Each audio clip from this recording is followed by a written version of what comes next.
Welcome back to Bosco Campus Vision. In today's session, we'll be discussing the summary and analysis of Act 1, Scene 3 of Hamlet.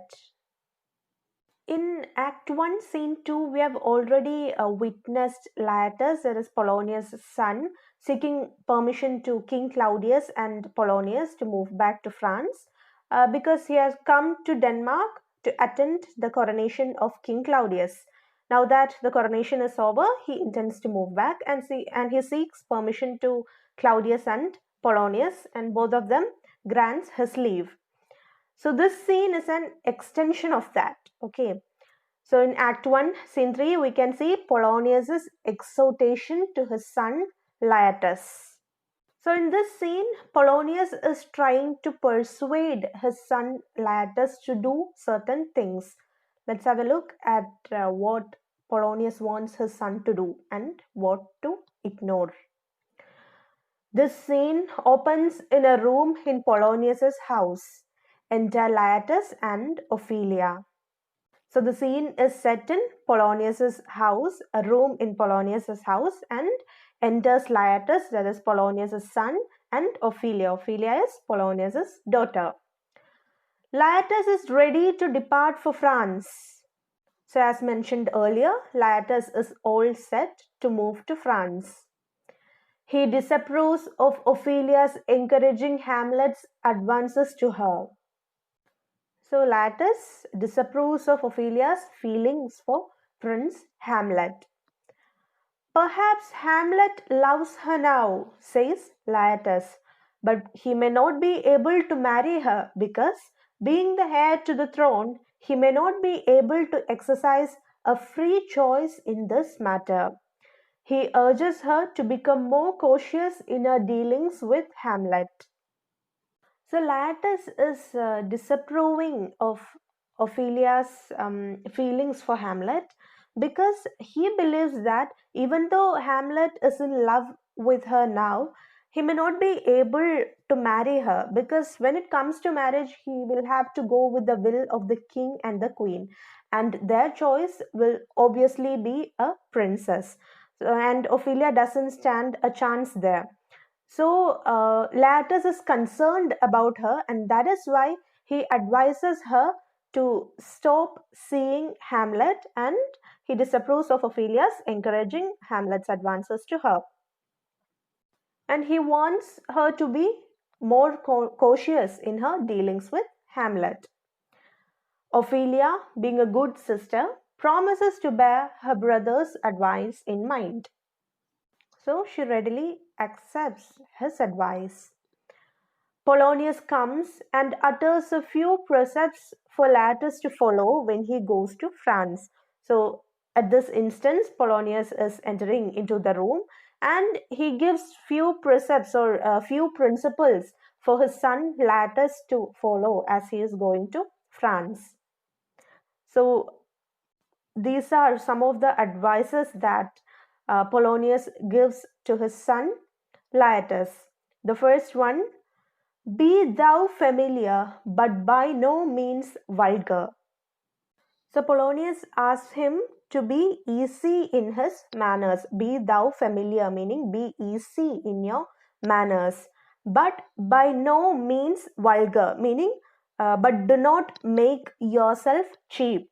Okay, be easy in your manners, but do not make yourself cheap. Be thou familiar, but by no means vulgar. The next one is beware of entrance to a quarrel, meaning be careful not to get into a quarrel. Beware of entrance to a quarrel, meaning be careful not to get involved in a quarrel.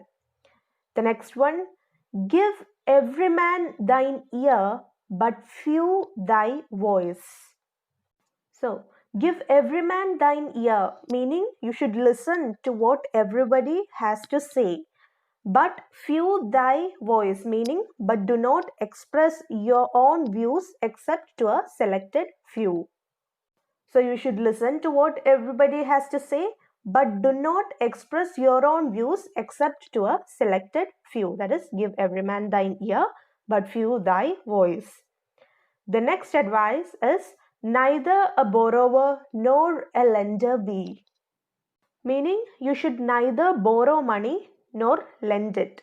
Neither a borrower nor a lender be. You should neither be a borrower nor you should be a lender of money. The next one, this above all, to thine own self be true. So, above all these advices, this above all meaning above all these things that I've already said to you, to thine own self be true. You should be true to yourself. This above all meaning more importantly, to thine own self be true. You should be true to yourself and you should be consistent in your opinions. You should be true to yourself, okay? After this conversation, Laertes departs and Polonius turns to Ophelia and asks her not to have anything to do with Hamlet. So Polonius, again, just like Laertes, does not want his daughter to involve in anything related to Hamlet. So he asks her not to have anything to do with Hamlet. So the scene ends here. Now let's move on to the critical analysis of Act 1, Scene 3. Act 1, Scene 3 is set as a domestic scene with comic touches. So the scene is a domestic one which throws some light on the characters of Laertes, Polonius and Ophelia. Through this scene, the readers or the audience gets an idea about the characters of Laertes, Polonius and Ophelia. Laertes is an affectionate brother who's concerned about the welfare of Ophelia.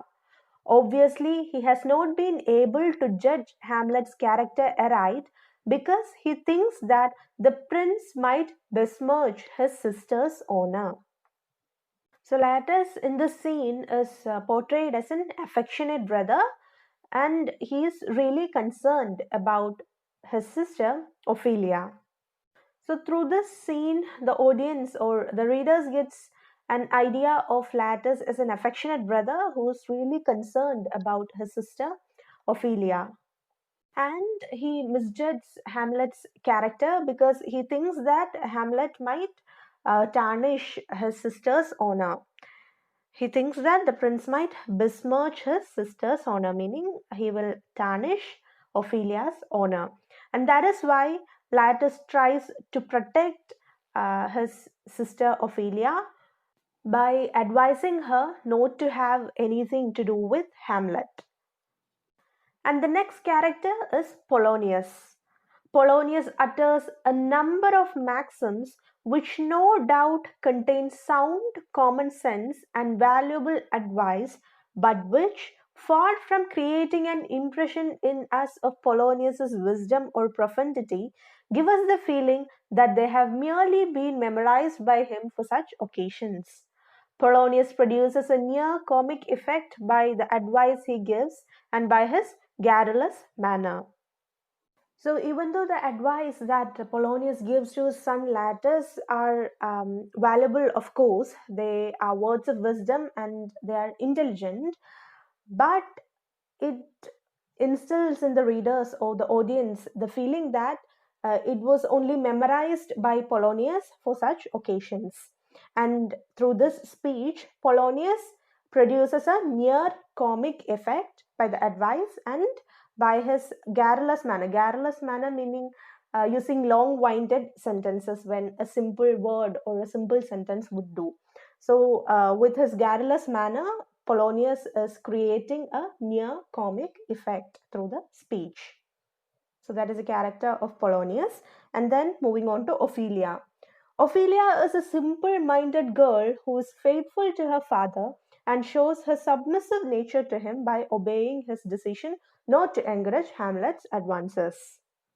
So, Ophelia, as it is clear from scene 3, she is a simple minded girl and is faithful to her brother and her father and is submissive as she is willing to succumb to the advice of her father and brother. And she readily obeys their decision not to encourage Hamlet's advances. So that is the character of Ophelia. So that becomes the end of Act 1, Scene 3 as assignment. Comment on Polonius's advice to his son Laertes. Thank you and have a nice day.